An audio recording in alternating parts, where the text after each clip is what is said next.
Yo, what's going on, everybody? Welcome back. It is a brand new Fight Companion live, and we're talking about Dana White Contender Series, guys. It's going down. If you guys missed it, Jacoby Smith just punched his ticket to the UFC. Maybe a couple of those elbows were to the back of the head, but other than that, man, what a clean performance from Jacoby Smith. All-American wrestler from Oklahoma State, came and put it down. I was excited to see it. Couldn't have happened to a guy who's been working harder, putting in the time for longer, and hopefully Nick Piccinini for the great state of New York can go out there and claim his own. We've got a couple of Oklahoma State guys in the pipeline that have been doing the damn thing, but that's old news. That's the past news. We did have in the document, guys, I'll just bring up for you as we kick it over here. Let's see. We're walking in right now to the next fight, so I'll make sure that I don't miss this next fight getting started.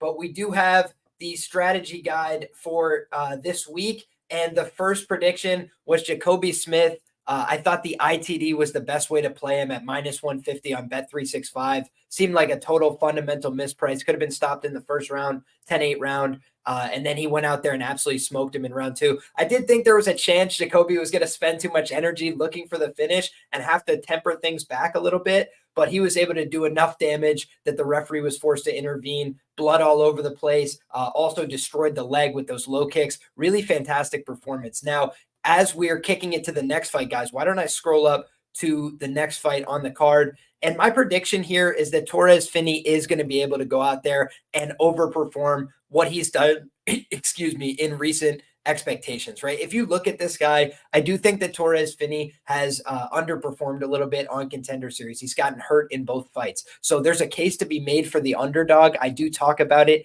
in my document. I think it's a dog or pass situation at +220. But if you press me for my prediction, if you said, who do you think is going to win? I do think Torres Finney has been the way more active fighter. This guy hasn't fought since March of 2023, right? And meanwhile, Torres Finney, this is his third appearance on this season of the Contender Series. I mean, the guy is really staying active, staying, on his game. And I think that for Dana White, what he wanted to see is him go out there, make a statement, get a finish. I do think his opponent, if you watch his most recent tape, he got dropped in the first round. He got hurt. He responded okay. He was able to get back up. But again, that was 13 plus months ago. And you're looking at a guy in Torres Finney who's shown an ability to close the show on the ground with the submissions. He did that against Yuri Panfarov. And then you look at his most recent fight against Cam Rouston, he went to the decision. So he's shown himself to be live by all methods of victory. But I think that he might come out here swinging wild and reckless. And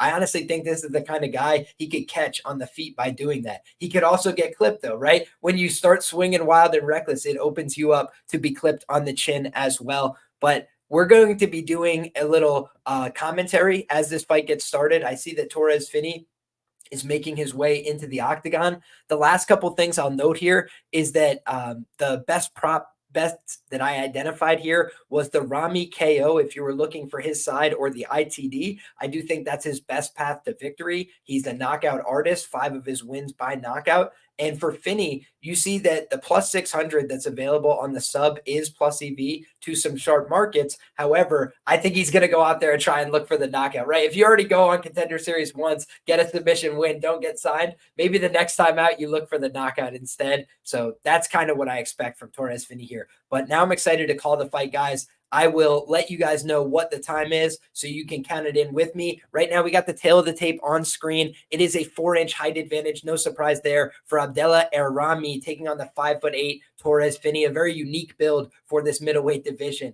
And Eric McMahon is the referee. I don't know that I'm familiar with that name. Should be interesting.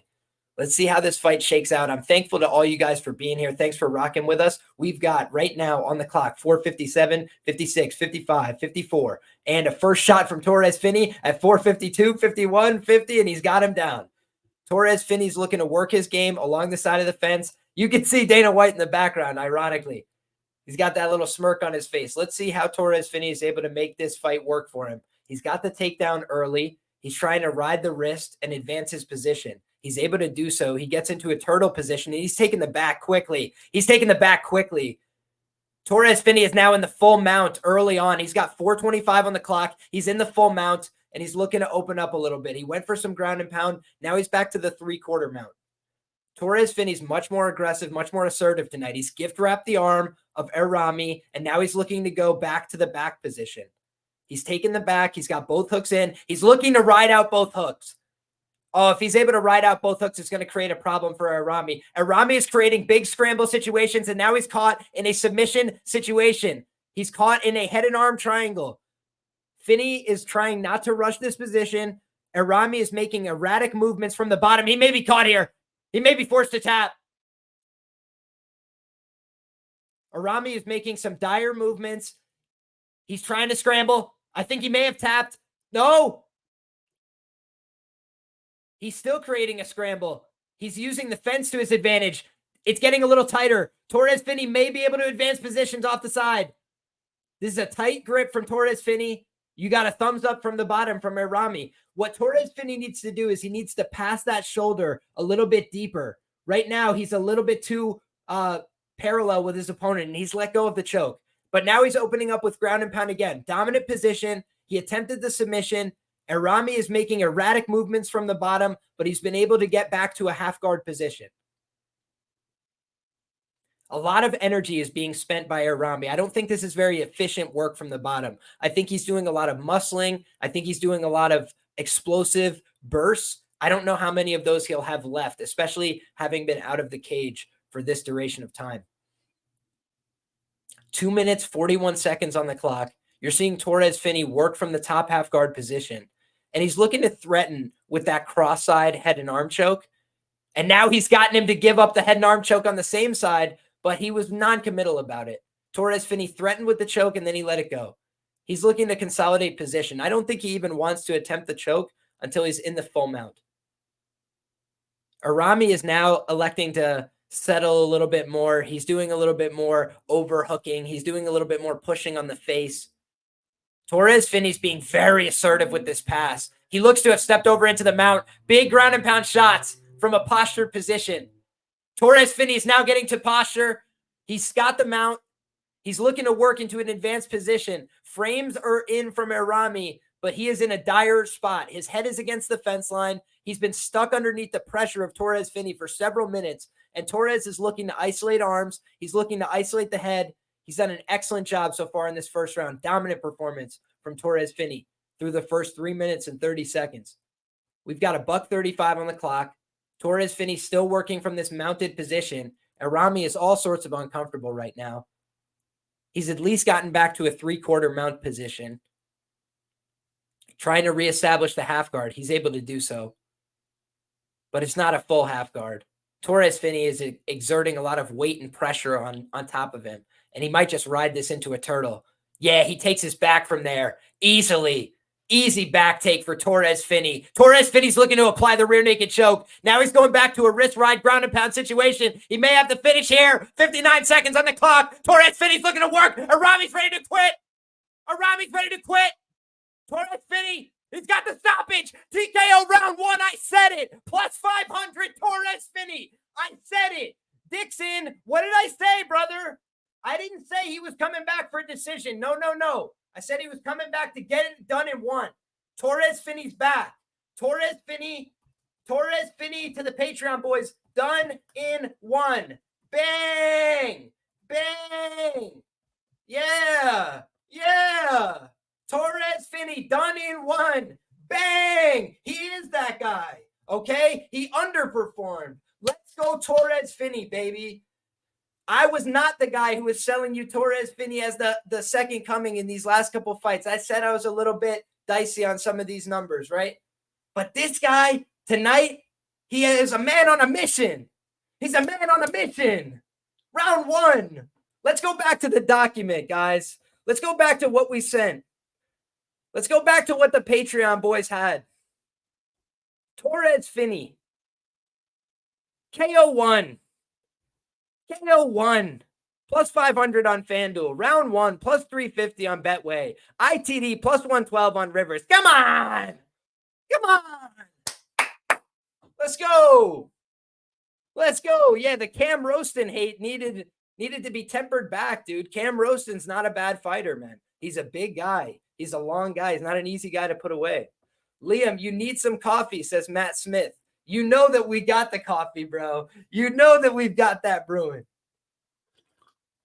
All right. Torres Finney just beat the shit out of Chubby. Dak Prescott, says Jake Fagan. That's hysterical in the chat.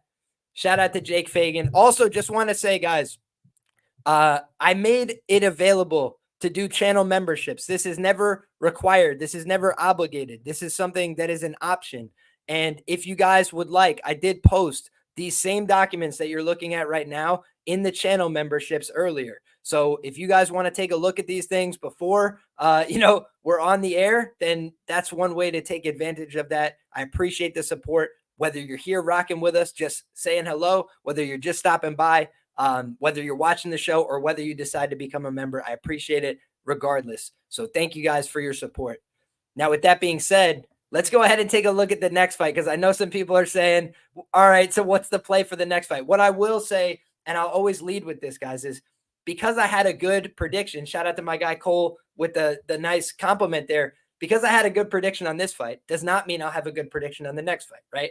I feel good about the read so far. We hit Jacoby Smith ITD as what I described as the best bet, the best prop on the first fight of the night. The best bet, the best prop on this fight was the Torres Finney. Let's go back and look specifically the ITD at plus 112, best bet. And then you look down the KO1 and the round one were the best prop bets that we identified first on the list. So very happy with how the reads have been going through, 2 fights, but I'm just disclosing to you guys, because things have gone well on the first couple, it's not a, past results are not indicative of future performance. That's all I want to say, just as an aside, right? But now let's take a look at the next fight, guys. And this should be a fun one, man. I think that this is a really exciting fight. Let's make this bigger on the screen, guys. I'm still working on my tech skills, so hopefully we'll all get better together. Here's what I've got. Featured bout, David Martinez, 10-1 against Xavier Franklin, 5-0. This is going down in the bantamweight division. And the first thing that might jump out at you, you're going to say to yourself, listen, that's a lot of experience on the David Martinez side. True. But what we also have to acknowledge is we've got Xavier Franklin here on the back end. He's got a bunch of amateur experience. So he's not a guy that's coming in green, right? He's not a guy that's coming in and doesn't know how to fight. He looks like he's gone in there in a bunch of different fights where he was the undersized guy, walked the guy down, found his shots, landed hard strikes, put people down in the first couple rounds. But also, what did I like about his game? He's a purple belt in Brazilian Jiu-Jitsu, but his back takes are slick. His ability to go out there and transition from one position to the next to get to where he needs to go, it's what I like to see about his game. I think that because of his low center of gravity, because of his height, because of his anthropomorphic disadvantages in some ways on paper, he could go out there, I lost my train of thought because I see my man Dixon saying, now you got to deliver on the next one or it doesn't count. Hey, I'm going to try my best, brother. But here's what we got, right? We've got Xavier Franklin, who I think is a live underdog in this spot, plain and simple. And I feel that way because he is athletic. He is a guy that has, an ability not only to pressure, right? We talk about guys going out there and pressuring, but it's educated pressure. He pressures and cuts off the cage. No, I got you, Dixon. I'm just messing with you, dog. But when I'm looking at the matchup, I'm saying to myself, okay, he's going to try and apply effective pressure. And David Martinez, if you watch his fights, is very willing in most instances to take the back foot. He's a slick striker. He's got good kicks. He can take the kicks to all levels, right? Head, body, and leg.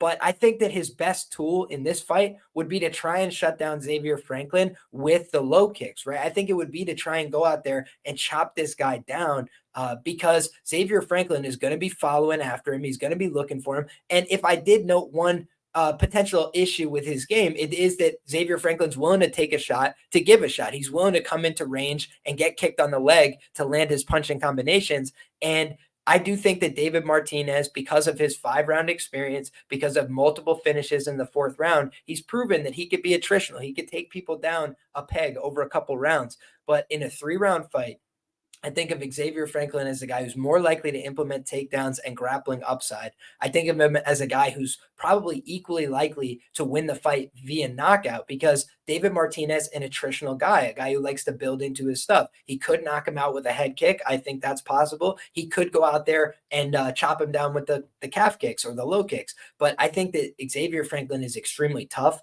I think he's willing to come forward through the shots. I think he's going to go ahead and land big shots of his own over the course of the fight. And I think that he has the opportunity to win the fight by all methods. And for me, that's what makes a live underdog in this spot, right? I see David Martinez.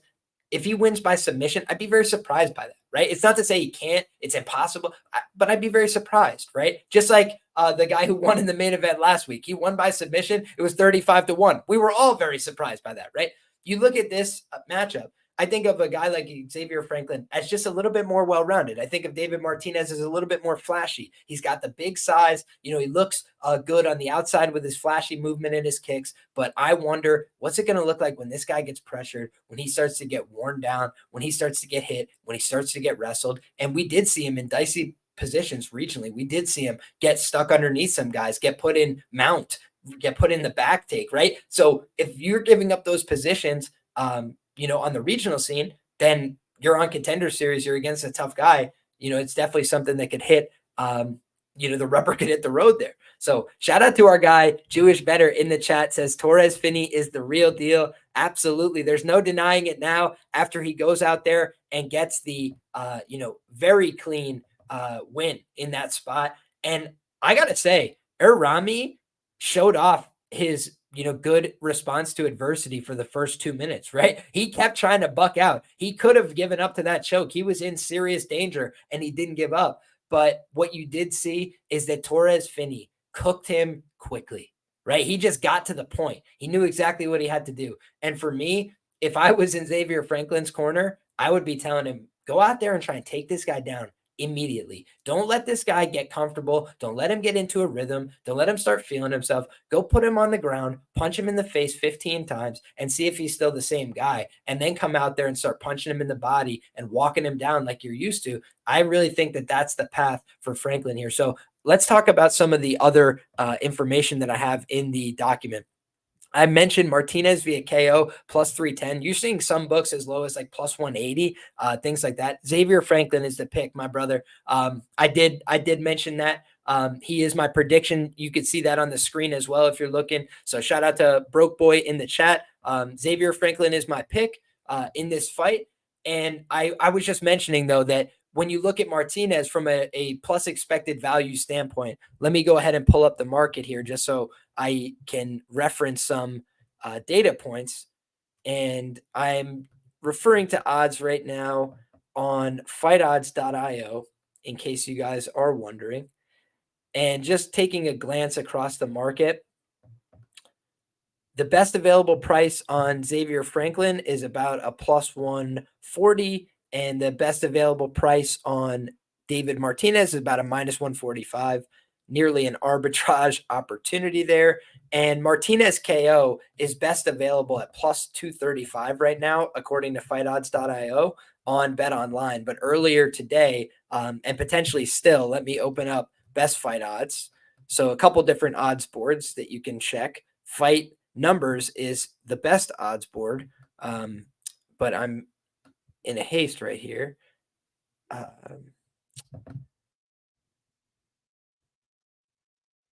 Plus 310 on Bet Rivers right now for Martinez KO. So whether or not that hits, right, I don't know. But what I can tell you is that Martinez KO is plus EV at plus 310 compared to the rest of the market. Most of the market is plus 2XX and lower for whatever that's worth. I also think the submission prop is plus EV for Franklin at plus 1400, 14-1. That was my best prop bet on this fight. I also think my man Dixon says got Franklin TKO decision in my main parlay. Pray for me, Liam. I will absolutely pray for you, brother. Although I do think the sub is live for the reasons that I was listing here, which is when you look at how Franklin operates, he does have one submission win on his record. And that fight, he had basically said, like, I wanted to go out there and prove a point that I'm an MMA fighter. I could do anything to these guys. And he does have that purple belt in BJJ. He does get some work on the mat exclusively. And I think his biggest advantage in this fight may be his on the ground advantages. So that's the one thing that gives me some pause there. And also, I will note, Bet Online, very sharp market, open plus 750 on Xavier Franklin to win the fight by submission. They're now up to plus 900 to get in accordance with the market, but the market is peaked at plus 1400. And for me, that's just incorrect. At least by the way I'm viewing this fight. So that's something that I'm noticing here as a outlier price. Also the ITD, guys, at plus 425 on DraftKings, that is simply just not available elsewhere. It's plus 300 virtually every other book that I've looked at. So if you like the ITD on Franklin, then that is something that you may want to consider. If you have DraftKings, that they're certainly the best book to bet it at, right? I think that the decision is also interesting for Franklin at plus 320. Now, I know I've mentioned a couple different numbers, but it's all about numbers, right? If you don't have access to these books, then it might not make sense. But it's all talking about if you have access to these numbers compared to the market numbers, those are the kind of bets that make sense for me. The way I look at the market, the way I look at the game. Shout out to Xavier Franklin making the walk right now. Let's see here. Oh, goodness. My guy, Jewish Better, has asked for the link, and I'm trying to figure out how to send it to him over here. We'll see what he has on the fights tonight. Absolutely, we will. All right. So let me bounce this for a second. I hope you guys have gotten some value from that document, as well as, the last fight.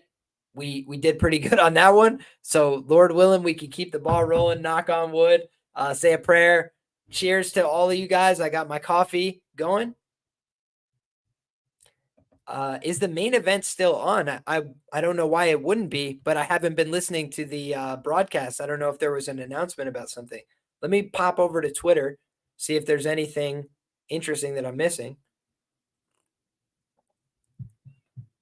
Huh. Yeah, I'm not seeing anything about that, but I will pay heed. My guy says plus 1400 pays for itself. Lord willing. The guy from Thongs. I am not familiar with that, brother. I am not familiar. I'll have to educate myself. We've got David Martinez now making the walk. He does look fired up. He looks serious. Looks to be in good shape. You can tell he's got 10 fights under his belt, right? Season pro. I did send my guy Jewish Better the link, so we'll have to see if he answers the call. Now we put him on the hot seat.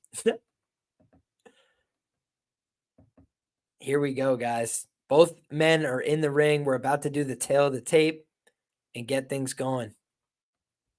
Yeah, on broadcast right now, they're showing the Martinez by knockout line at plus 225.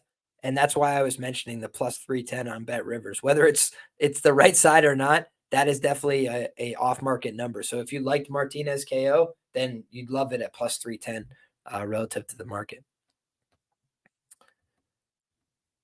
Zero Bob, who do you got for the main event? I typically go fight by fight, Bob, but just for you, my brother, I will tell you that I am leaning towards the favorite Dr. Nurgozayev in the main event, and I'm happy to disclose why and share all my write-ups and things like that as we get a little bit closer to the contest. Because right now we got action. We got Xavier Franklin 48, 47, 46, 45. Now you guys should be able to get the timestamp going. Martinez with a nice low kick off the rip. That's exactly what I'm worried about for Franklin here. Franklin's got to find a way to address that and either close him down with pressure, back him up to the fence, or find a way to put those paws on him because he's got very powerful hands. Another low kick from Martinez. He's opening it up with a couple strong low kicks in the first 30 seconds here. 4:20 on the clock. Blaze it. Man, that's a really interesting hairstyle for Franklin. He's got a XX smiley face on the back of his head. That I don't think I've ever seen that before all my years watching fighting. Another low kick attempt for Martinez. Franklin tried to retract the leg that time. Martinez being very active with the kicks. Franklin's having a hard time closing distance through 1 minute, but he's starting to throw out a little bit more feints, and the pressure is definitely there. He's backing up Martinez to the black line, and he's got him right along the fence line right now. I don't know that Franklin's landed a strike yet, but he just landed a nice high kick. That was a good way to start off the action, but Martinez, hard low kick to answer. That is Martinez's best weapon in this fight, is the low kick for sure. Oh, nicely done, though. Franklin tried to close him down with a little pressure. I think he just slipped. I don't think it was a real knockdown, but he definitely lost his balance for a second. Xavier just landed a nice right hand, finally closed him down, got him stationary. The one thing about Xavier that I will say is he's not throwing enough at this point in the fight. Oh, he just started to get a little bit more aggressive, and he got clipped with a right hand while he was on 1 foot. Again, it was more of a slip, than a knockdown situation, but not great optics there. Nice jab, though. Nice jab and a right hand. Caught Martinez while he was on 1 foot, and then Martinez was stumbling around. Man, this has been a weird fight so far. Both guys are kind of all over the place. Neither one has their feet underneath them really at this point.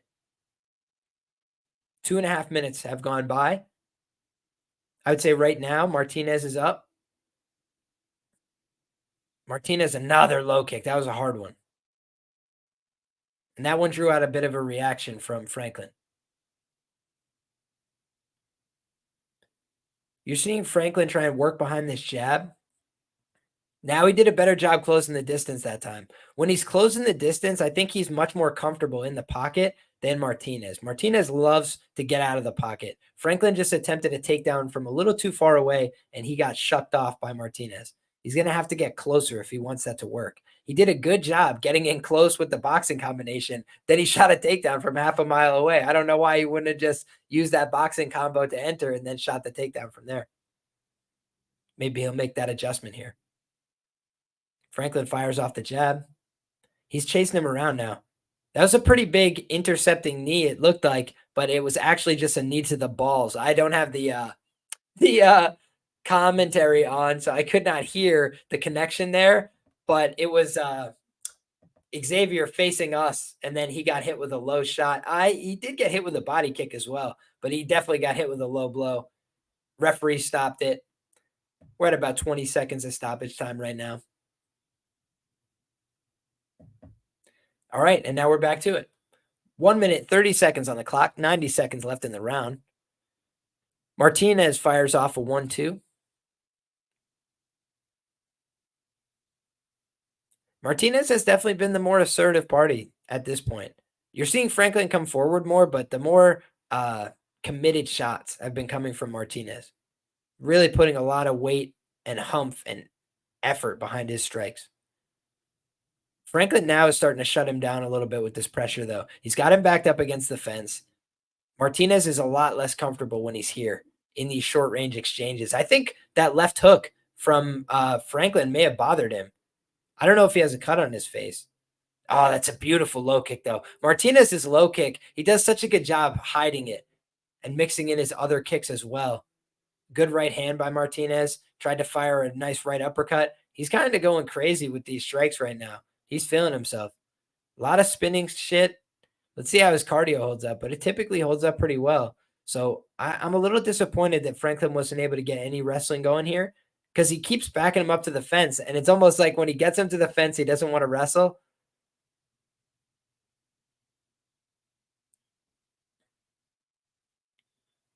I think Martinez is getting a little bit wild with these strikes upstairs, but the low kicks still look nice. Martinez doing a lot of jumping, crazy spinning kicks. He's spending a lot of energy, I feel, but let's see how he shakes out in round 2. I mean, that's a Martinez round for me. Franklin just didn't do enough, didn't connect on enough. The size was a factor, but I think he's really got to just commit to being a little bit more willing to throw and also a little bit more willing to go for these takedown attempts when he closes him down against the fence. That was a clean round for Martinez, I think. Martinez trying to go Super Saiyan and it's not working. Yeah, I think that Martinez did a good job in terms of putting out more effective offense and also a little bit more showy offense, but he didn't really put a huge stamp on it, right? It wasn't the clear or it wasn't the most impressive round you've ever seen, but it was a clear round for him. All right, guys, round 2 is getting ready to start up. Cheers to y'all. If you got a coffee or whatever you're sipping on, I hope you enjoy it. I know I'm enjoying mine. Cheers. Touch of the gloves, and we're back underway. I'm going to count us in. 52, 51, 50, 49 on the clock. Franklin was able to evade the first low kick. Let's see if he's able to replicate that success. They're trading a couple jabs. Martinez commits to a left hook. Counter right hand. Martinez is looking sharp right now, but he's throwing a lot. The pressure is forcing him to throw, I think, a little bit more than he's comfortable with right now.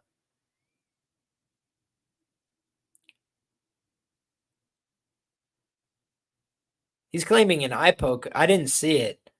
And I don't know that the referee saw it, but the guy called it. So let's see on the replay. Maybe I just missed it. I just missed it. He absolutely eye poked him. Martinez absolutely got eye poked. So apologies to you, sir. All right, now we've got a low kick from Martinez. Man, Martinez is so good with that low kick. That has been his best strike all night, no doubt about it. Also seems like he might have damaged the nose of Xavier Franklin a little bit. Franklin now he gets a better shot attempt. Now he's in on a single. Martinez was able to sprawl it off, though. Nicely done by Martinez. Franklin had a much better takedown entry that time. Couple good right hands and left hands exchanged by both men. Oh, good right hand from Xavier Franklin. He might have rocked him with that. That was a huge right hand connection. Biggest punch of the fight for Franklin by far. That got a lot of respect from Martinez. Left hook as well for Franklin. Franklin just got his leg kick, his leg chopped out from that low kick again.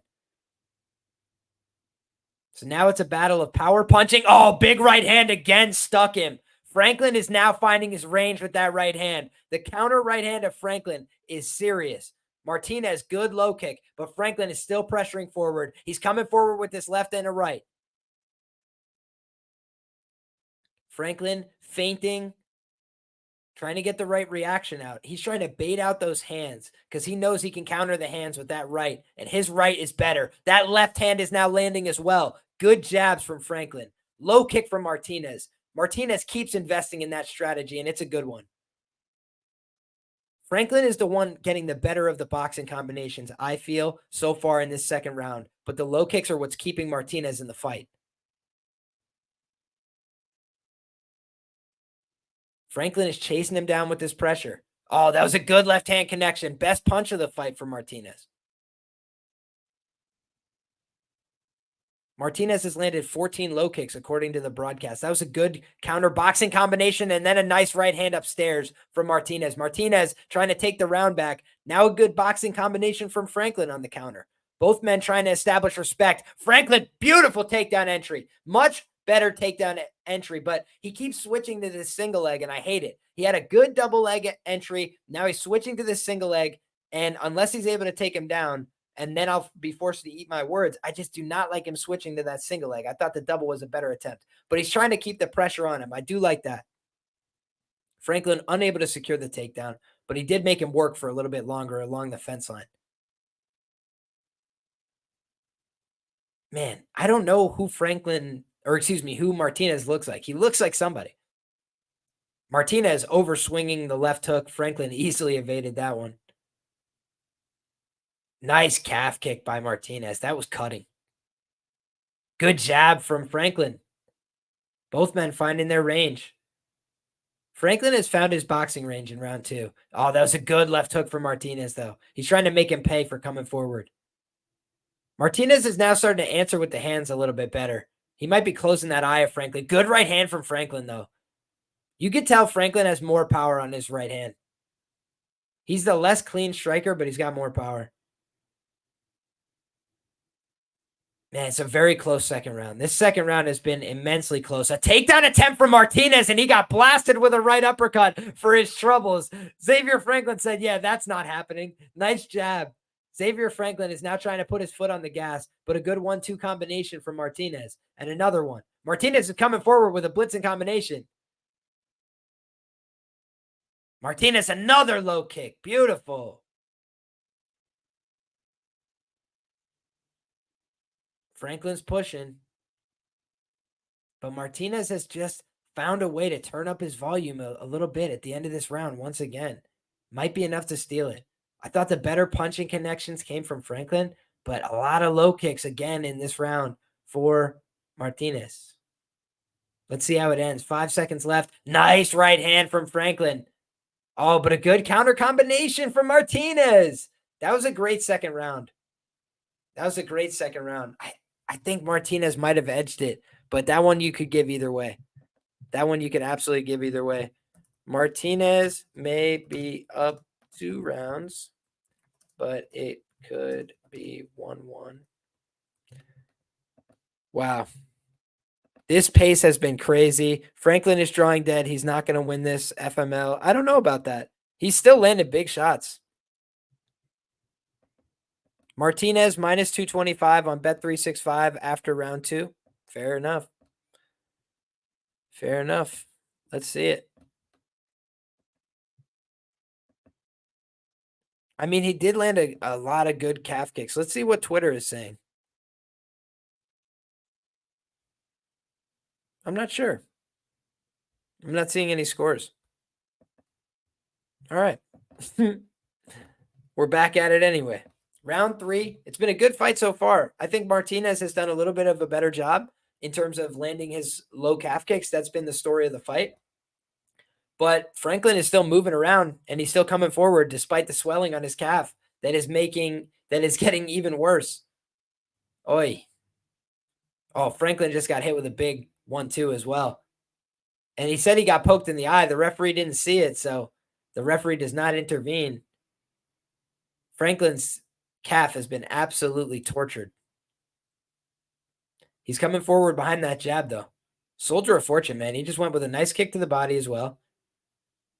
Martinez called it low and then touched hands with him. Okay. Nice calf kick again. Took him off his feet. If he lands a couple more of those calf kicks, guys, it could be the fight. That was my biggest worry for Franklin in this fight, was that he wouldn't be able to deal with the calf kicks. And I think ultimately that fear was realized.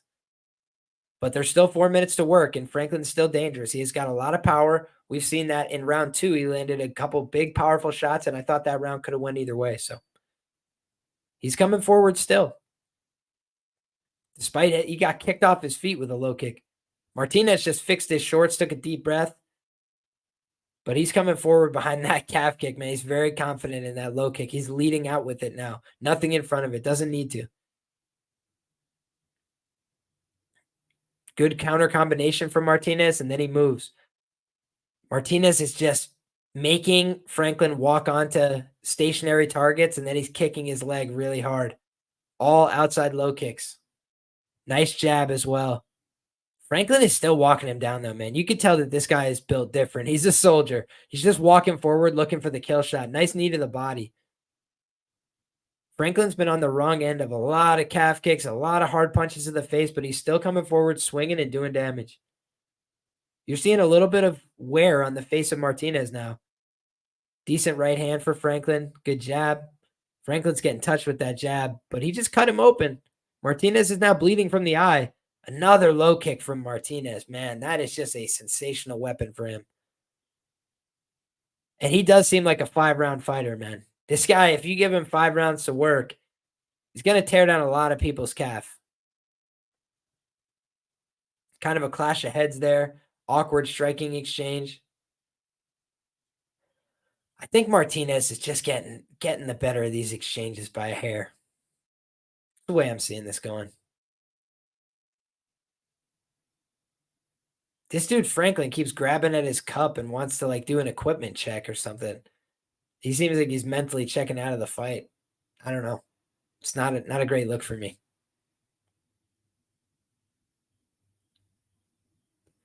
Franklin has you know, an opportunity here to come forward. I do think that Martinez has slowed down just a little bit, but Franklin is now kind of within himself.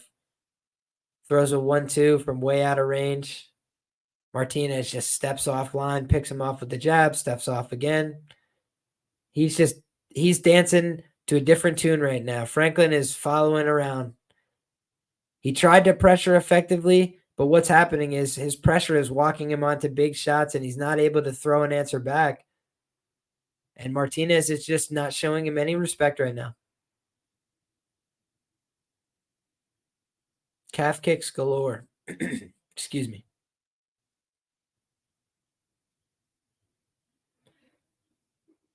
Martinez trying to put the jab on him. So the wrestling of Franklin was muted in this fight. And I think that Martinez, I thought he would be the better striker by a little bit, but I did think the power would carry a little bit more for Franklin. He has just been unable to deal with the low kicks. And in doing so, his striking has become very predictable. It's all left hooks, right hands, and Martinez is seeing everything. He's got more tools in the toolbox, and that is what has made the difference so far in this third round. And I think that it could be a 29-28, but right now I'm feeling like this is a clean sweep potentially for Franklin. Certainly this third round has been a more assertive round for Franklin or excuse me, for Martinez. And you're seeing Franklin kind of just oh, nice right hand late. Oh my goodness, just as I say that, nice right hand late from Franklin takes Martinez off his feet. Could that be enough to steal it? I don't think so, but could it be enough? The optics are now there. The screw job finish is now in position. I think Martinez did the better work over 15, but I think a couple of big moments for Franklin in rounds 2 and 3 at least kept him in the fight. But man, Martinez did the better work there for my money. Dana White's class.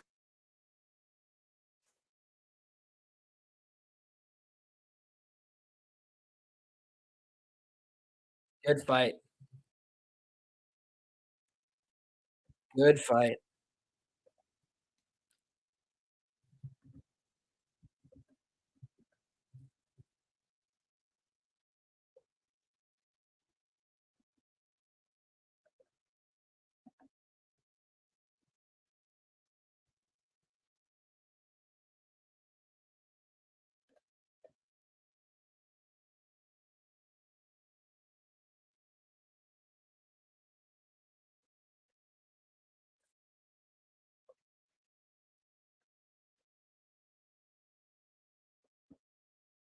Wow, Martinez wanted to make it dicey, says Jake. Absolutely, man. Very close. I think Martinez is the winner there, but he definitely made it close late, right? Couple of weird moments. So my prediction was that Franklin was going to have to come back on him late and win via choke in round 2 or 3, and he tried to get to the takedowns, but he was already mushed up to the leg too much. So then the opponent path to victory, Martinez KO or decision plus 195, 30-27.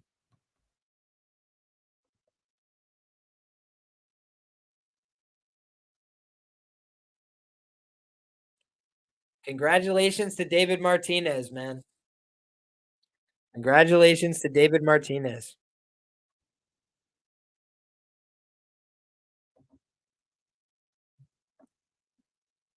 Xavier Franklin is still just 5-0 as a pro. He's got plenty of time to come back, rebuild himself into his career, but he had some regional experience. He thought it was gonna be enough to push him, here, and unfortunately, it was not. If you look at, my analysis for the fight, I had said, unless Martinez can compromise him with the calf kicks, I trusted Franklin's process more, and he was able to compromise him with the calf kicks. That was the best thing for him.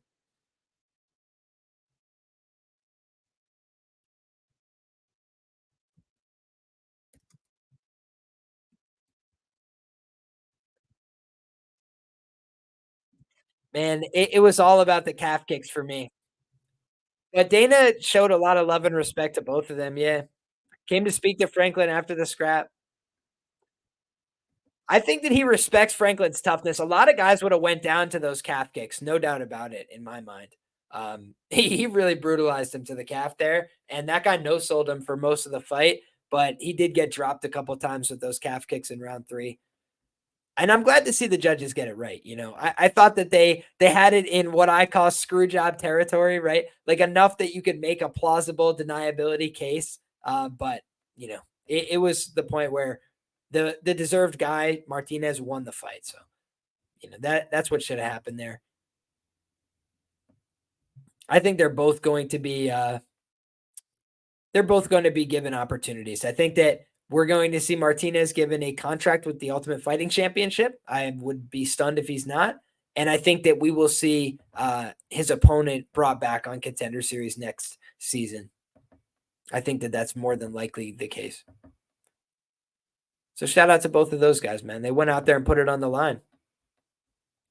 We've got 2 fights left, ladies and gentlemen. 2 fights left on the card. So let's bring up the document. We've got a crazy one next. And I'm going to just ask if you guys are watching with us on Twitter or X, I appreciate you being here. Thank you so much for the support. Go ahead and share this on social media. Help other people find the show. Help other people find the stream. If you're watching with us on YouTube, thank you guys so much for the support. Go ahead and drop a like on the stream. Get subscribed to the channel if you're new here. We talk fights before the fights and now during the fights as often as possible on this channel each and every week for the UFC card. So thank you guys all very much for the support. But with that being said, let's take a look at this next fight and we'll take a look at the document. So we'll put it up on screen. We've got a big favorite here in Alberto Montes taking on Carlos Calderon. And I think that this is a money line pass. I don't know that there's a great money line opportunity in this fight. The reason I say that is I think that the guy who's favored is a deserved favorite, Alberto Montes. He's the A side on social media. He's the guy who was booked on Contender Series, right? If you look at Carlos Calderon, he accepted this fight on short notice. He trains at Elevation Fight Team in Colorado. So you'd think he'd have pretty good, cardio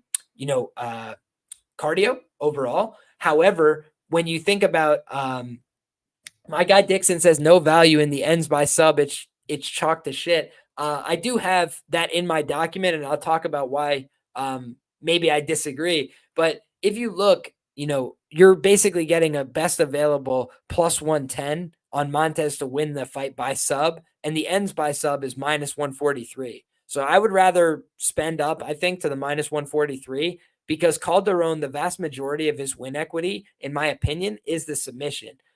Could he win by knockout? Yes, we have seen Montes knocked out once before. When you look at Calderon, he started his career on the amateur scene at 155 pounds, and now he's at 145 pounds for this fight. Meanwhile, Alberto Montes, he started his career down at 135, right? And then he went up to 145 after getting knocked out at 135. So it's just one thing to keep in the back of our mind. He was a tweener. He had went 45 and 35 before in his career, if you look through his topology. However, he went 35, got knocked out, went 35 one more time, and then he's been 45 since then. If you look at Montes, what he brings to the table, he's got an excellent front headlock, right? And I love the front headlock series. So he's a man after my own heart, right? He goes for that Anaconda series. He likes to go for that snap down front headlock. It's all beautiful stuff. It's really good, high quality technique. However, outside of that choke, I do think to myself, he's all right. He's a good fighter, but you go back and watch the Ira, whatever his name is, fight from a couple of years ago. That was a fight that he lost, right? He got knocked out in that fight, but also he got pressured backwards. That guy was bringing him some hard shots and he was making him miss. And I think that for Carlos Calderon, he is not very technical on the feet, in my humble opinion. He takes a lot of chances. He's very reckless. He's easy to take down. I think that's his biggest flaw as a fighter. And his guard game is pretty good. He's almost like a shitty version of Brandon Royval, if you don't mind the expression, just being like Royval is very talented off of his back. And so for a lot of his career, he never even tried to get back up to his feet. He was just like, let me scramble, let me move, let me just try and drag this guy into a high-paced, frenetic jiu-jitsu situation, and I'll submit him eventually. And the problem is Both these guys are competent. Both these guys have long ass necks. Calderon is actually, excuse me, maybe one more. No, we're good. It's the bigger and younger fighter here in Calderon. So he took it on short notice, but he's a big guy. He's long, he's awkward, and he's got a tricky guard game. So I think that Montez should be favored, but I think the price is about right. I don't know that you're getting value on the favorite. I don't know that you're getting value on the dog, right? The problem with taking the dog shot here, in my humble opinion, is not that he can't win. I think he can, but I would just hate to bet on somebody and they look great in round one and then they go out there in round two and they're spent because they took the fight on short notice, and that I do think is a possibility here. However, the one other thing I will note is if we look at my research on this fight, I noted that both fighters are wide open defensively in the striking. I think that Carlos Calderon is there to be knocked out. His hands are down at his sides. He's never been knocked out before, but his defense is not good, and he did get hurt badly in his last fight by a 3-2 opponent. Montez has a little bit more power. He's a little bit more coordinated with his kicks. I do think he could land something heavy. He has hurt people before with the hands and the feet and then drop them and finish with the submission. So it is something that he could go out there and finish via knockout. That is a plus 600 type of price. Then if we scroll in the document, some of the best props that I identified. Number one, I think if Calderon wins, it's unlikely he wins by decision. It's not impossible, but the reason I find it less likely or unlikely is because he's so easy to take down. And that's one way to swing rounds in your favor that are close is if you just take somebody down. A 5'7" guy against a 5'11" guy with no takedown defense seems like Montez can probably bail himself out with takedowns if he needs them. And he has a better record to the decision over the course of his career. Then if you look at the fight overall, both these guys have submission threats, but one guy is plus 110 to win by sub. The other guy's plus 650 to win by sub. I do think Montez is the better fighter. I think he's more likely to win by sub. And I think that the way he would probably do it is that front headlock series. But I think that on the other side here, you've got a guy who's not a complete fish on the mat in Calderon. And normally when Calderon gets put in bad positions, it's because he gets tired. He throws up all these subs. He goes for a triangle off his back. And then when he's really exhausted, he's like, you know what? That's it. Phone it in, turn over, give up the bad position. And for me, those are the kind of things where I don't like to see that, right? I don't like to back that, but I do think that Calderon has some abilities. He's just a very reckless fighter, and he's got a lot to learn as well. I watched the Elijah Leggett fight. I wasn't able to find it before we did the show yesterday with Pierce and Gordo, but when I watched it back, the thing that stood out there is he got out wrestled really easily throughout the course of the contest. And in the early going, he went for a takedown and got it. So he's got some decent wrestling when he's fresh, but then he kind of tired out and just got taken down and out wrestled and out hustled the rest of the time. So I think Montez is live in every round to win the fight. But I do think that his opponent is somewhat live as well. I would be a little bit surprised if this fight went the distance. I don't think it's impossible, but I think both these guys have huge defensive flaws. And I think one of them being on short notice, might just not have enough gas to go. So Montez is a goat shed guy. Sometimes they're a little bit hit and miss, but it is a good gym overall. And those are a couple of the things that I noted on this, two good teams, right? Elevation Fight Team. And then also, wow. I mean, guys, BSD is not trash. I think that people just don't realize that Moicano and Dustin Poirier are good, right? Like that's just the end of the day what it is, right? Hats off to them, right? Fair play. They both won fair and square, but I think the whole credit to them is that they beat Benoit Saint-Denis, who's a good fighter, right? If they beat some bum, then what does it matter, right? So you don't want to discredit people's wins just because it didn't turn out for somebody. Doesn't mean they're not a good fighter. But I do think he's got a lot to prove now coming off of 2 straight losses. But somebody else who's got a lot to prove, I'm just playing. Coming off the chat into the live stream, my brother from another, the Jewish Better. What's going on, my man? What's going on here, bro? I'm sitting in a power outage. No, I'm just playing late. My room doesn't work. So, man, I don't have any bets on this next fight, but I had Franklin, and I took the loss on that one. He lost the decision, right? I actually didn't even see it. I just assumed he lost. Franklin lost the decision. Yeah, Okay, yeah, that's what I 30-27s thought. Yeah, across I the watched the board. fight, but then I didn't watch the decision because I was just like, yeah, he lost the fight. So I'm not shocked about that one. I don't have any bets on this upcoming fight, but I do have a sprinkle on the favorite 2-3 sub in the main event. Oh, interesting. Is there any reason you just went with 2-3 there? I think it's gonna go over 1.5. The over 1.5 is chalked to -170. So I could have sprinkled the round one sub for plus 1,000, but I think it comes in 2-3. And I got some ridiculous numbers on it as well. So big number, brother. Getting greedy. Interesting. We're gonna have to talk about that one because in my document I definitely talked about the sub prop, and there's a couple places domestically where you could get no round sub prop for the favorite at 11-1, and I think that's crazy personally. I think that when you look at that pricing, it's just like this guy is 2-0 career to the sub, his opponent's 1-1 career to the sub, so 4:57, 56, 55 on the clock. We've got Calderon coming out like a wild man, chasing down Montez with crazy strikes. And literally, guys, I told you the takedown defense wasn't good. He just fell to his back. There was no takedown at all. My man just Jeez. fell over. Oh, he just got hit with a big right hand as well. These guys are swinging wild and crazy. Unreal start to this fight. And now Calderon is the one in on a takedown attempt, and he flatbacks Montez with a nice body lock. That was beautiful stuff. Yeah, big takedown. Looking to step over, looking to ride the legs. You're seeing Montez trying to angle off to a whizzer right now against the fence line. Good head position from Calderon. This is what I mentioned. Against Elijah Leggett, he did start off with a nice takedown of his own before he ended up getting out wrestled the rest of the night. Nice knee to the body from Calderon as well. Good start from him. Oh, there's that anaconda choke. Guys, he already locked it up. He's locked up the series. Oh, but he lost the grip. He lost the grip. He got a little too over aggressive looking for it. And Yeah, now I'm like Calderon is in behind the you. advanced position. Calderon is looking for his own spot. He's in an awkward north-south type variation. I don't even know how to describe this. It's almost like a side saddle, side headlock. Now he's back into a front headlock scenario.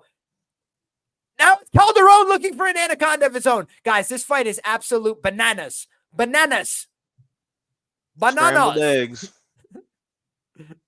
Oh, my. Calderon is looking for a front headlock series. What are If you he seeing gets here, this, JB? wow. I got 3:25 on the clock, so I'm probably a little bit behind you. Oh, yes, you definitely are. I apologize if I'm spoiling No, you're anything good. for you. How much? What time Calderon do you have? with a beautiful lift and return, and he goes to take the back. You're seeing Montez now in a side crucifix position. This is a weird spot, guys. You have the arm entangled. Calderon is using his length brilliantly so far in these grappling exchanges to make it uncomfortable for Montez. And this is why I said, you can't be looking to lay the favorite at -275 when he's giving up all the height and the reach. And these are the kind of things that I think are a little bit dicey. Now, Calderon, does he have the cardio to keep going? He's been scrambled underneath now. It's Montez who's gotten a top side control position. Calderon is a little bit loosey-goosey with his positioning. He was on top. He was in a good spot. Now looking for a buggy choke. He puts himself in a worse position. He's in an In anaconda a front series. headlock again. Oh, my God. Wow, he looked I to think switch I off caught to a up to Dar you here. series. Oh, this guy is so committed to this anaconda. He might have gotten it. He might have gotten it on the regrip. He went for a regrip, and he may have gotten it. He's got it tight. He's looking to angle in with the His hips. hand- He may have this. He's pushing off the hips. This is tight. Oh, nicely done by Calderon to continue the roll through, but he's back in turtle in a tighter spot. Think of how, man, Montez doesn't even want to take the back off it. He just is all in on this anaconda choke. Oh, nice knee to the body by Calderon. He defended it and stood back up with a knee to the body. This fight has been an absolute barnyard brawl with jiu-jitsu. Uppercuts. Calderon is coming forward. Can you believe it? Calderon wants to be here. Montez. Nobody told him. Montez is being hit with left hands. Knee. Right. Holy crap. Calderon is fighting like he left something on the stove. Right hand from Montez. And a left. Calderon is swinging left hooks. Neither a hope nor a prayer behind them. The slowest spinning hook kick I've ever seen from Montez. He may be gassed. If you guys are live, he may be gassed. Calderon's on short notice, nice but right Montez may hand. be gassed. Calderon is going back for the takedown. Nice elbow from Montez, trying to make him pay for this attempt.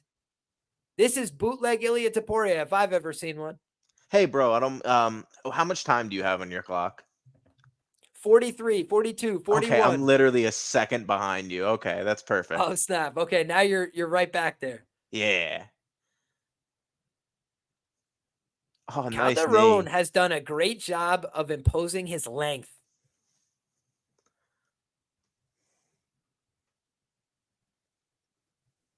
It's one thing to be tall. It's another thing to use your length to your advantage. And a lot of the things he's been doing in these grappling transitions, he's leaning forward. He's putting a lot of weight on his opponent. Nicely done with that jumping teep kick to the body from Montez. Man, these guys are both fighting like when they're in the jiu-jitsu, it looks beautiful. It looks brilliant, right? They both look like professional fighters. When they are doing stand-up in the middle, after the 3-minute mark, these guys both look like two drunk sailors that got in an argument. It is absolutely unbelievable. I wonder how much squeeze he put into that anaconda choke, because it was close, man. But So Trap Lord asked in the comments, and I'm glad he did, how did he not finish that Darce? The whole point, or like the whole point of leverage that you need is you need their head and neck to be like crooked over. Otherwise, it's very difficult to finish. And so you can lock up the grip, but unless you're able to connect to a leg or like really force their like chin down, it's very difficult to finish that, and it becomes exhausting to your arms. So if you're in a fight and you're really just desperately holding on, clinging like that, you'll just burn your biceps, have nothing left to squeeze with or to punch with for the rest of the fight. So in my estimation, that would be why you let it go. I could just tell you from my personal experience, I use the front headlock all the time. And when I go for that choke and I don't get it quickly, I just let it go and try and take the back or try and that's what I was re-cinch it and go saying, again. bro. Yeah. He didn't even give a fuck, bro. He was all in on that. See, the thing is, though, if you really believe in like your ability to finish the front head, then you don't even have to like go anywhere else, but you will switch your grip. And he did go back to that 3/4 stack a couple times. He mixed it up a little bit, but he loves that one anaconda sequence. Oh, Huevos MMA says, yeah, you got to get hip to hip and a leg. Exactly. Yep, I agree. And that's why the Darce for me, I'm not as good with as the guillotines, as the ninja chokes, because I prefer to be able to just sit to any position and roll to the mount with a locked grip. Man, Montez is kind of striking like he's underwater. Calderon is trying to keep these long strikes out there, but he's just so unbalanced, guys. Like if you watch Calderon, he looks like the kind of guy that if you pushed him hard in the shoulder, he'd fall over, right? Like you don't have to have a takedown attempt. You just have to really line up some pressure, some power behind a punch to the shoulder. This guy's going to barrel over. Nice jab from Montez. Montez's punches look fine. I don't know why he's insistent on these spinning back kicks that look very slow. But maybe he's feeling himself. Calderon is just not putting any weight behind his punches, I feel. I don't know that he could do much damage with these shots. He's got a little bit of a snapping effect because of his length, but it just doesn't seem like there's any weight behind these. They're all arm punches. Montez is at least like committing, stepping into his jab.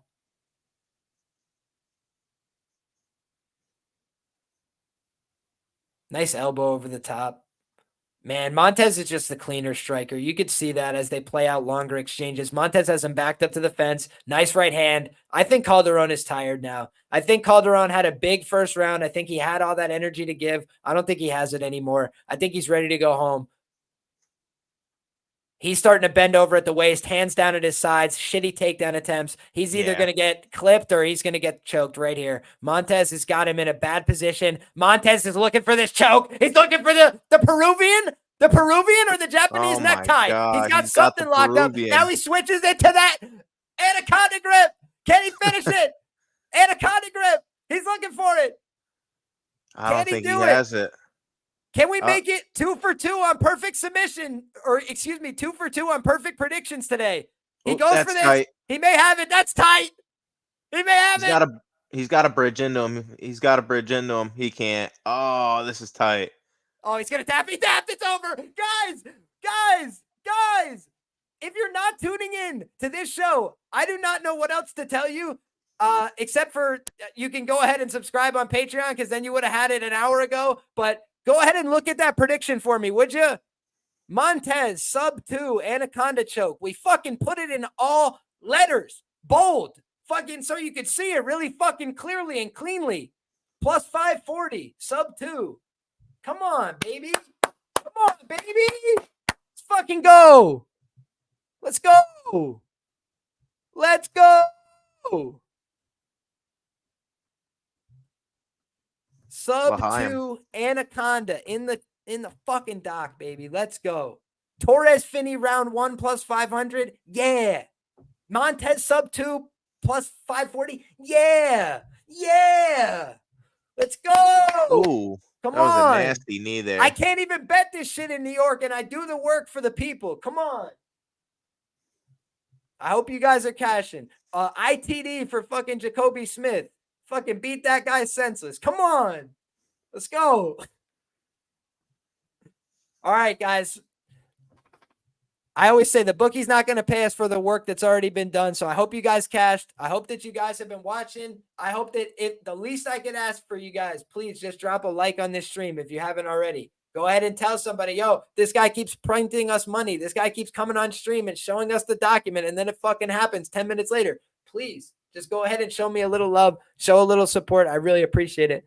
And again, what I can tell you is, because we got a couple right in a row, it don't mean I'm going to get the main event right, but I think that we've already shown the work is there. The effort is there, right? And we're trying to call the fights, have fun, but we're also trying to put money in your pocket. We're not trying to just blow smoke up your ass and say, hey, go bet on this because of fucking whatever. No, I fucking did all the research myself. I fucking did all the work myself. I watched hours and hours of fights myself to try and get ready for this stream, to try and get ready for the people on Patreon that show love and support. Even if I can't get down myself, I will make sure that I have the best information possible. And I put that against anybody. So week over week, I believe in my fucking work, man. Yeah, man. I wish they had these on BetMGM, the exact sub method, bro. We'd be cashing out right now, bro. Hell yeah, dude. Hell yeah. Oh, that anaconda choke, dude. And you know that an anaconda choke typically would be priced like 100 to 1, but because it's Montez, it would be like plus 2,000 at most. Like, he is just a absolute anaconda choke merchant. But if he had went for that Peruvian necktie and then we all lost the money, I would have just had to laugh, Yeah, man, he was selling out on that sub. I thought about the Montez KO as well at plus. I see you at plus 600. I don't think that. I mean, he could have got it technically on the feet, but and dude, that's the whole thing. Bro. When we talk about these fights, as you know, we always talk about how you can try and extract value. His sub was chalked to shit, right? So I said, if you're gonna go with the chalked out sub prop at plus 110, get them both to win by sub just in case. And then that guy fucking took his bag and did all this crazy shit, right? So these are the kind of things where I would feel gross about the analysis if I said this guy's gonna go stomp him. And then unfortunately, like he gets absolutely shit kicked, right? It's like, but instead it's like we get the dynamic of the fight. These guys both went out there and scrambled like crazy. This guy had one round to give hell, but he took the fight 2 weeks ago, right? So even training at elevation and doing all these things, you can't fight at that pace, at that intensity with a guy that's skilled, a black belt in Brazilian Jiu-Jitsu who really knows his stuff for that long.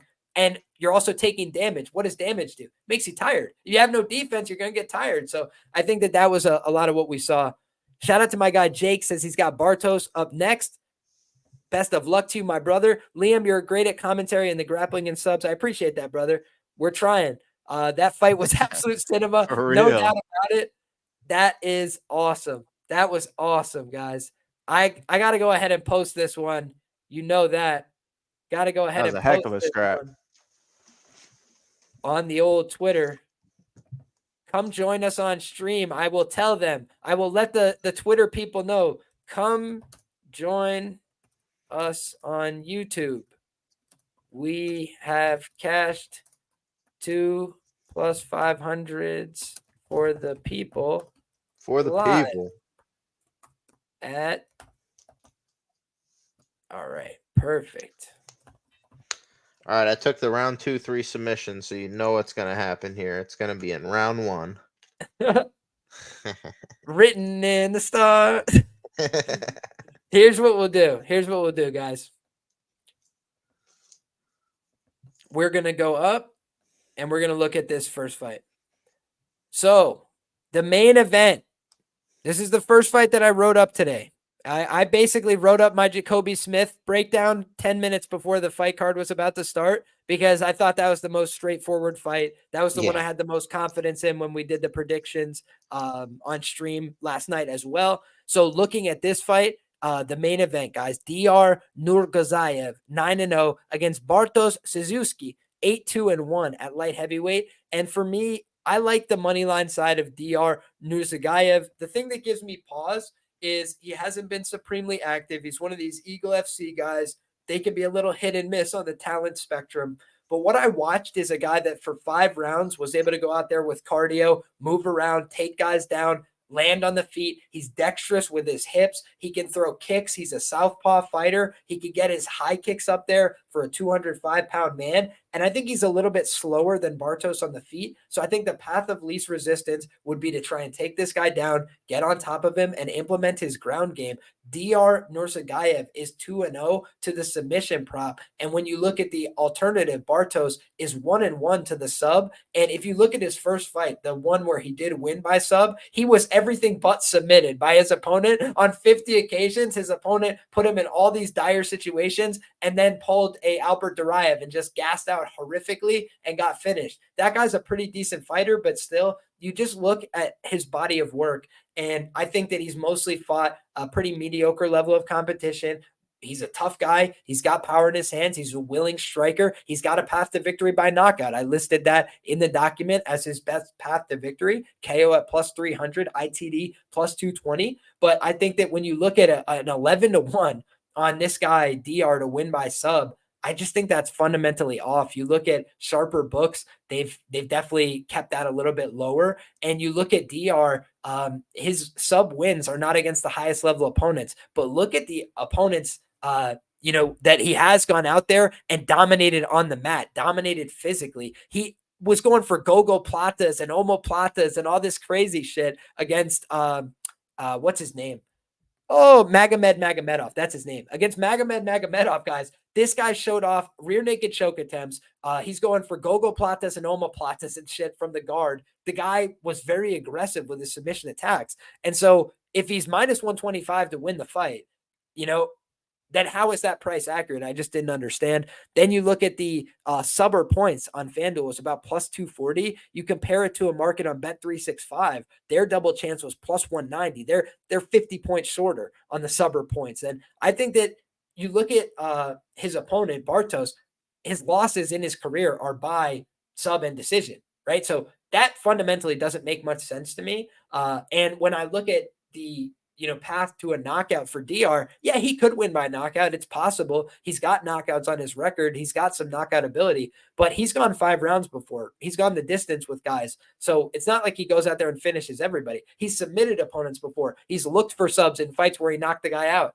He could definitely go out there and surprise people in this kind of matchup. And I just think that when you're getting a guy who's, basically pretty close, like plus 175, short plus money on the ITD, and yet his KO prop is like plus 200. Why would you take the KO prop? Take the ITD at plus 175 if you like the KO, or take the sub and sprinkle, on that at plus 1100 if you like the DR side. I think that's a way to look at it. The decision at plus 370, again, he's a guy that doesn't go out there and push for the finish in every fight. And UFC needs a light heavyweight talent, so they're probably going to sign you anyway if you win. Like, shout out to our guy, the Jewish bettor. He's back in the building. We gave him the quick bounce. I wasn't sure what happened. I had to use the bathroom real quick, bro. So I was about to piss myself. Before the main event, it was the best time. The best time to go. Yeah, this is gonna be a Nurgazayev sub round 2-3. We are gonna go insane when this cashes. It's not gonna be in round 1. It's gonna be in round 2-3. I got plus 3,200. and plus 4,700. I could see even a process sub or a club and sub.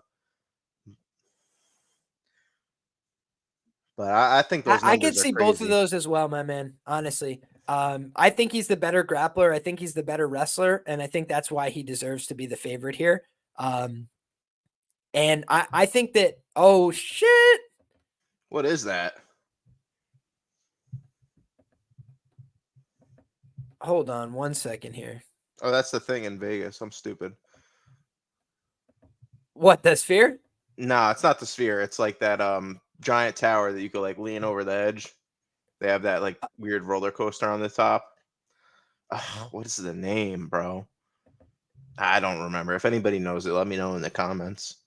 It's Yeah, ridiculously. we gotta rely on the sharpest chat in the game. I We got know. 519 people rocking with us live right now on X. So shout out to everybody who's rocking with us on X. We got way more people on X than on YouTube, but that's all right. If you guys don't mind, go ahead and click on over to YouTube. Join the sharpest chat in the game. We appreciate y'all being here. But either way, we're thankful to have your support. If you guys are watching on Twitter or X, go ahead and share this content. It really helps us grow. It really helps other people find us. Go ahead and drop a like, a retweet, whatever you can to show a little love and support. If we've helped you cash a ticket today, I think that that's a little easy way that you could show that love and support right back. Heck And yeah, bro.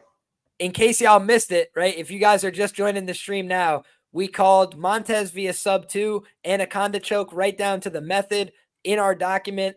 The either via sub minus 143 shouted out, Montez via sub in round 2 at plus 540 shouted out, Montez in round 2 at plus 380 shouted out. So we tried to give you guys a couple different ways to play that profitably. We were wrong on Xavier Franklin. Got to own the losses. But we said, what was the path to victory for Martinez? The KO at plus 310 or the decision at plus 195? It was ultimately the decision, but he could have qualified for a couple of leg kick TKOs if his opponent wasn't so dog tough. Then against Torres Finney, what do we say? Torres Finney via KO 1 or sub 2, Finney ITD plus 112, Finney round 1 plus 350, Finney KO 1 plus 500. Best bets that we gave out on the show. Talked about it before the fight went down. Bang, bang, bang. Cash them all. We talked about why Finney sub was plus EV to sharp markets, but I worry he may not choose to go for the sub, given he went for it against Panfarov and didn't get the contract. He went back to the ground and pound. He said, give me that. Give me the TKO. So I'm very happy with how the reads have turned out. And then Jacoby Smith, ITD, minus 150, first fight of the night. It's been a great read.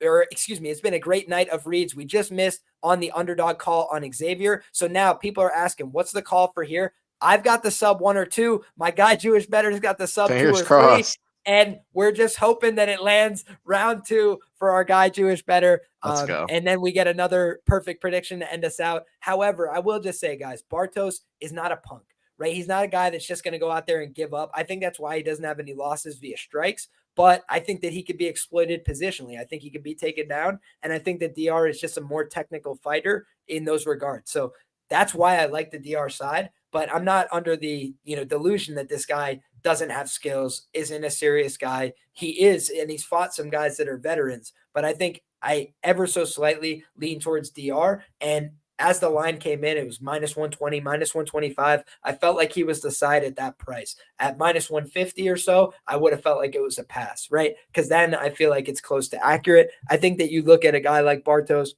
he's got an ability to win this fight if it stays on the feet. And I don't think he's a complete flake off of his back, but I just feel DR is the more established guy. I think his cardio is superior as well, based on what we saw from him over 5 rounds. And I like his composure, man. We saw a couple times where he made a mistake, fell off of a top position in the 4th round, this kind of thing. He didn't panic, held himself together, and then comes out and just business as usual, takes back over in the 5th round. That's the kind of thing I like to see from a guy. And in terms of what they're looking for in light heavyweight prospects, a guy that can win by all methods and has that kind of background where he could go out there and throw high kicks at 205, I think they're more than happy to try and sign that guy up if he can go out there and get a win over a tough opponent.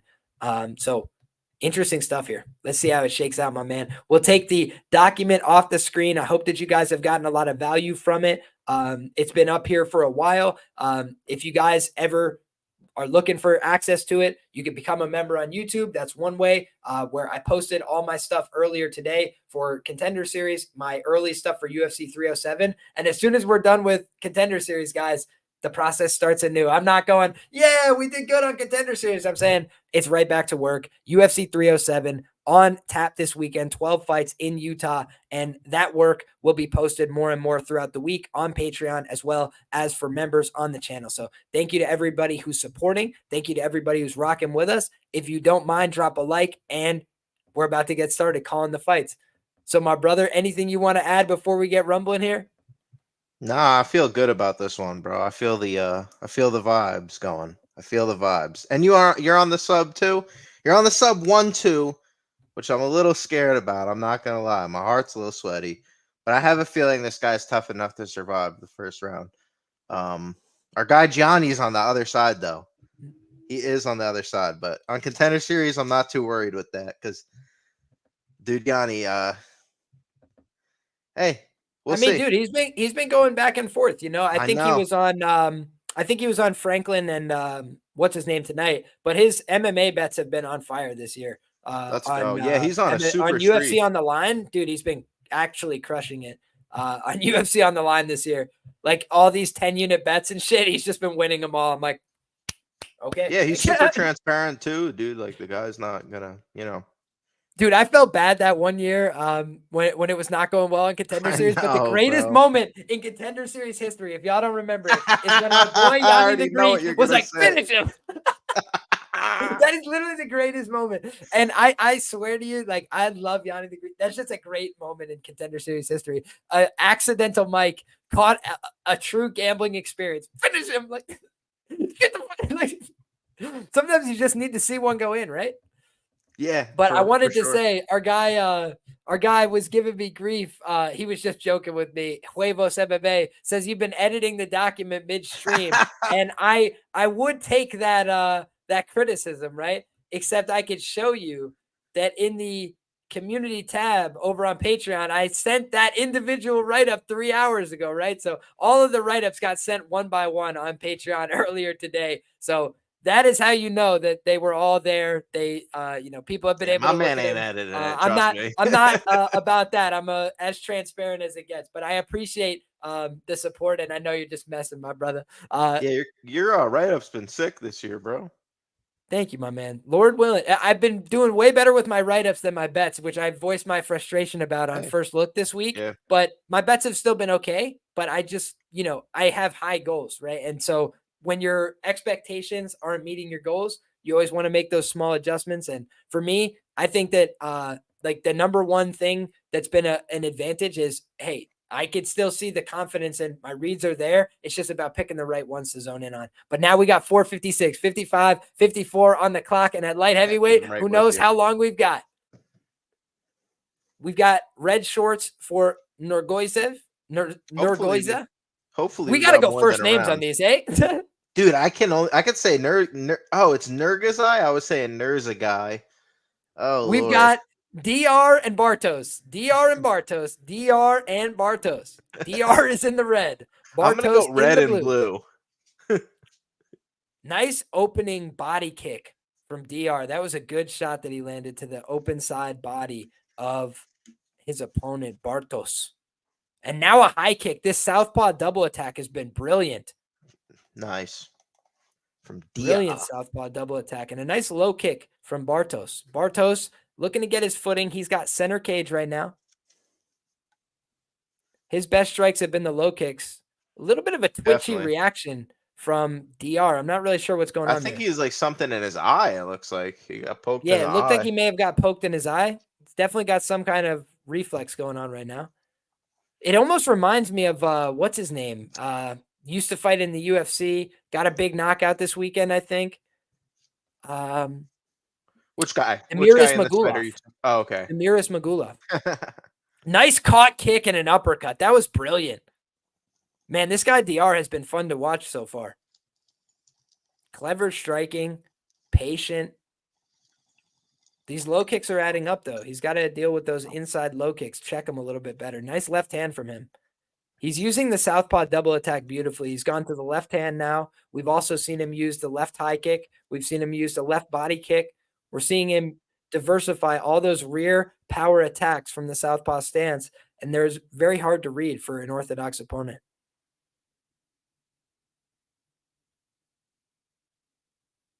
Now another big left hand over the top. Oh, geez. He hasn't even attempted to wrestle yet, and I do think that's his biggest single advantage in the fight for DR is his wrestling and his grappling prowess. Round 2, round 3, baby. Nice open side body kick from Bartos. Bartos has done that a few times. That's a good way to answer a southpaw, is to hit them with their open side with body kicks. He's still pawing at his eye. Yeah, he absolutely is. But he's done a great job with the left hand regardless of that. Yeah. He keeps landing the left hand. He's right out of range too. Job with that. Man, he's constantly scraping at his eye. He may be injured. It's really bad. Maybe you should grapple. He's still doing way better, in my opinion, on his feet. Nice uppercut with the rear hand. Oof. You can end any time with these guys, is man. Brilliant. Either guy could land and the fight could change. 100%. Nice body kick. Heavyweight. Man, you're seeing DR, in my opinion, show himself to be the better puncher and the better kicker so far through 3.5 minutes.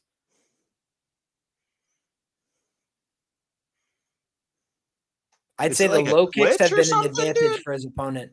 Say again? This guy got like the Diego Lopez throat tick or something? Like, what is this? Yeah, Lopez had a throat injury too, so. The low kicks have definitely been the best tool for Bartos, but I haven't been impressed with the rest of his offense thus far. His hands, which I thought may be faster than DR, have not materialized very much to this point. Now DR goes with a high kick that fell just short. He's able to block the return kick. One thing that you've noticed is DR has caught a couple of kicks that came to the body. I think that's done a good job of dissuading Bartos from coming up high with the kicks.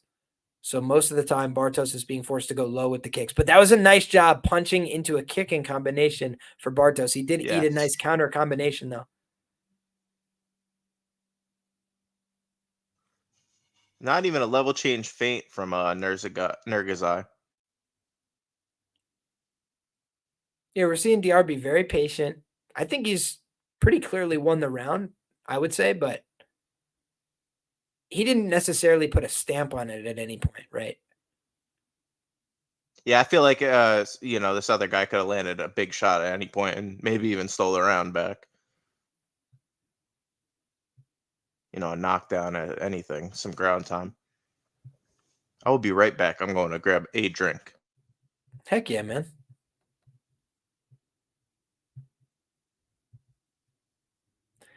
So my guy Dixon is asking, is the sub, a lost cause? No, he would just need to start grappling, right? And I do think sometimes you see guys come out and they want to just establish their distance. They want to establish their range. And maybe he was just getting a feel for the fight.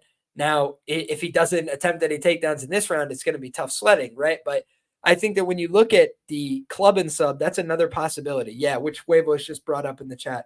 Great point, Huevos. You were ahead of schedule, my man. And that is a very live possibility. DR is stressing me with the eye thing. Ismagulov eye tick. Cole says you nailed it. Absolutely.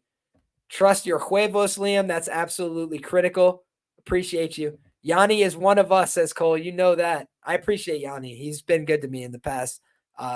Brought me on the show. Always been a resource for me, so I appreciate him.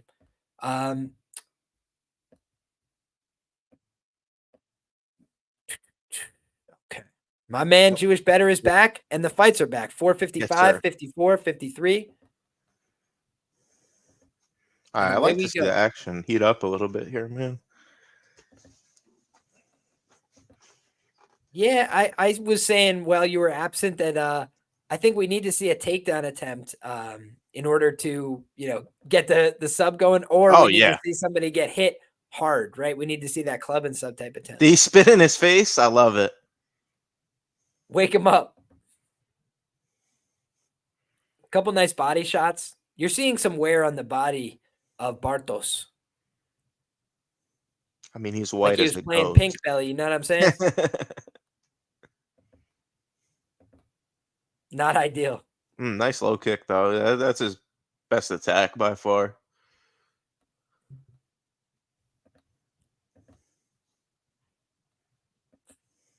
.357, 56, 55 on the clock. Man, DR could just cruise like this for the rest of the fight, but will it get him a contract? Honestly, I don't think so. Yeah, I would agree with you. Not the path to a contract right now. That was a good right hand connection, though. That was one of his best of the fight. Ate a low kick for his troubles, but landed a huge right hand over the top after a left hook and a nice rear hand uppercut. Now you're starting to see DR find his range with the boxing. Let's go. Counter combination from DR. Man, it's even on significant strikes right now, but I feel like DR was up on my count. Maybe my count's off. Yeah, I guess it's right. I mean, he's landing the low kick. That's about it, but not much going on. Say that Yeah, much. a lot of blocked jabs, parried jabs. Nice left uppercut. Kind of like step back into that counter uppercut. I think there's so much more craft to DR's game. Like he's throwing these uppercuts, he's throwing a lot of these crafty shots, he's getting through with the left hand, he's mixing in his kicks. And I think that a lot of what you're seeing from Bartos is just brute strength, like calf kicks, like as hard as you can, kick him in the leg, and not too much sophistication.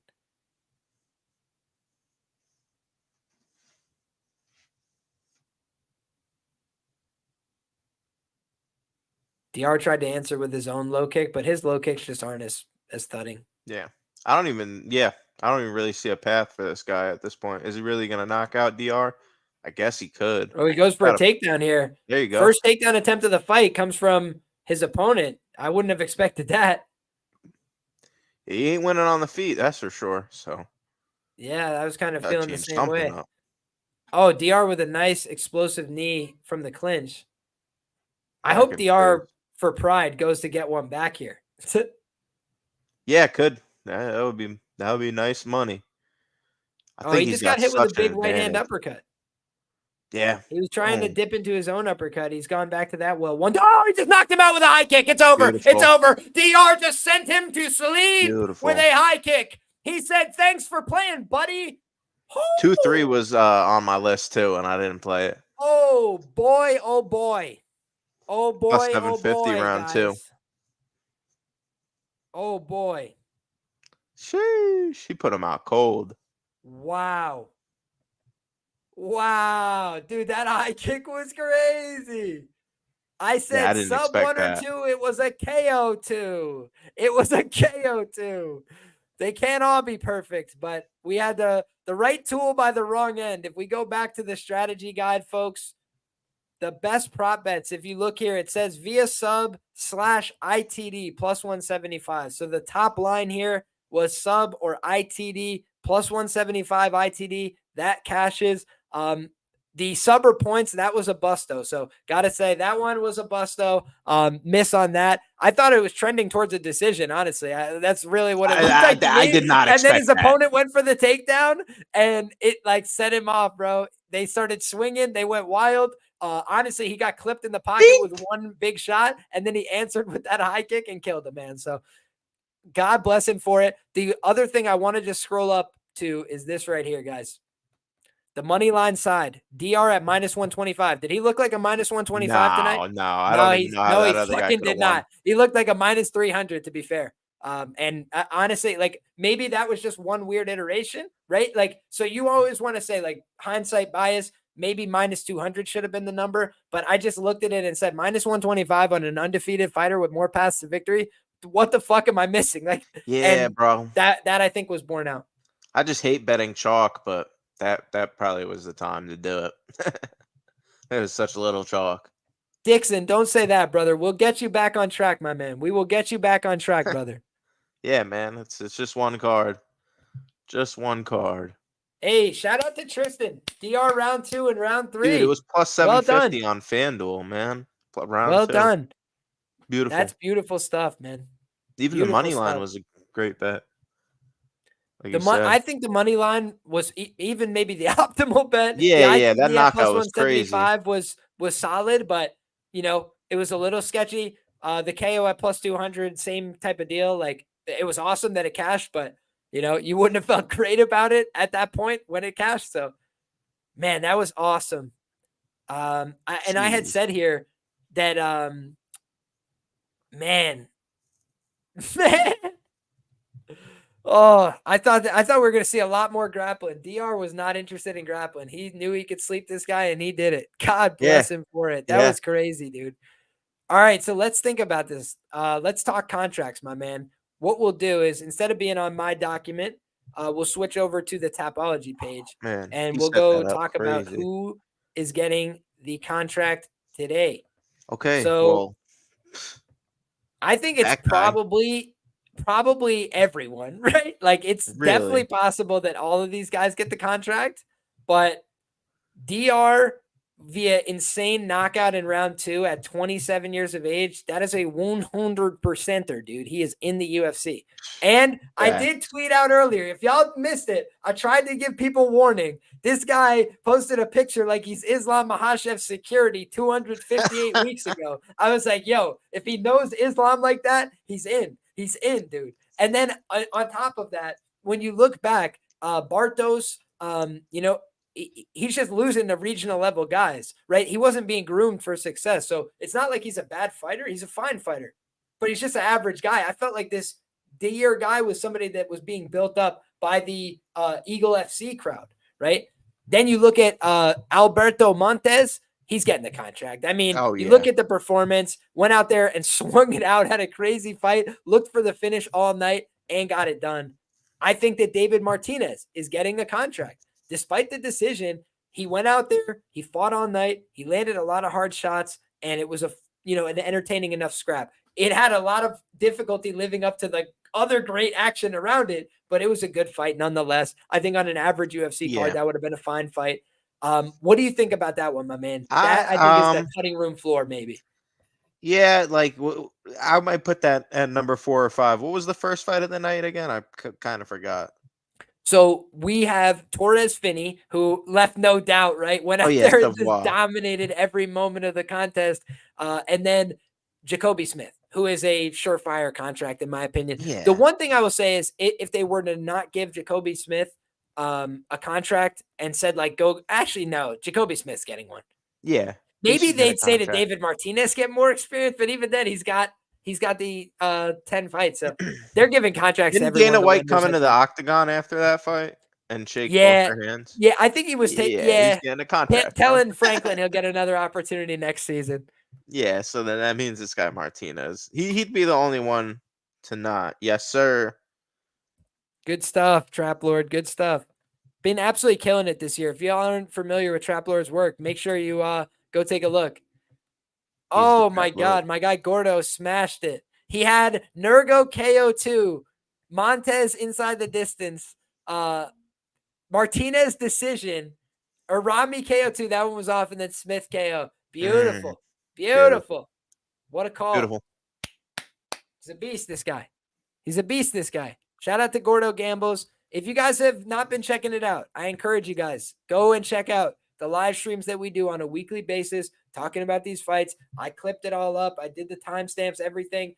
We all go through at the end and do it. Some people say to me, bro, the show's too long. Okay, we go at the end and literally do our quick picks. Just scroll to the end. Go ahead and click that little link at the end, and then you'll know where we line up on these fights. And sometimes we agree, sometimes we disagree. But we always try and put you guys in a better position to succeed with good information. We do a lot of research, and that's it, right? We let the chips fall where they may. We're not perfect. We're human beings, but we're always going to do our best to try and put people in a good position to succeed. So I think it's contracts galore. I think it was a great night of Contender Series from a betting standpoint. I hope everybody cashed in. Huge shout out to Adolfo with the kind words. Shout out to Tristan, says the fight companion is fire for live bets.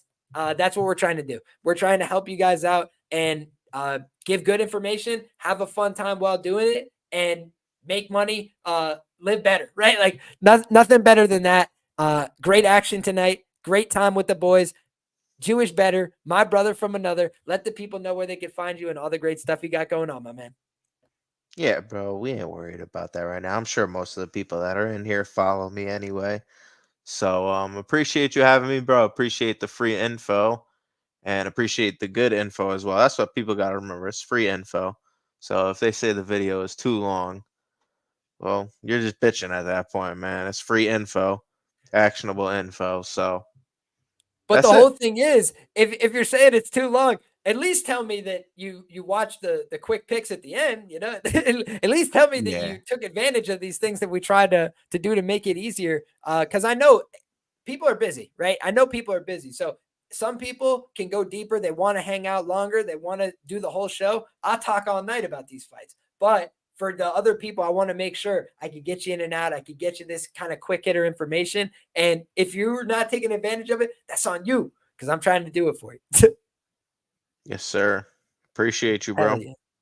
Anytime, my brother. It's always a blast. I'm glad to have you on, and hopefully we could do it again sometime real soon. Hell The yeah. last thing that I've got is just if you're looking for a way to support the channel, if you're looking for a way to join in on the fun, we've already got our early information posted up for UFC 307. Our fight tape documents starting to roll in, and Hell the yeah. work has just begun. I've been focused on Contender Series at this point in the week. So this has been on my back burner. Now it has got my full attention. UFC 307. We've got the first look in the can. We've got bets and banter coming up later this week on this channel and a lot of more great stuff coming your way soon. So one thing I need is anybody who ends up joining with a membership, I need you guys to tell me when we should do a members only live stream. That's something that's going to be from viewer feedback. It's something where I'm open to your guys' thoughts, communication, and I don't have a preference. So I appreciate the support. Thank you all for tuning in.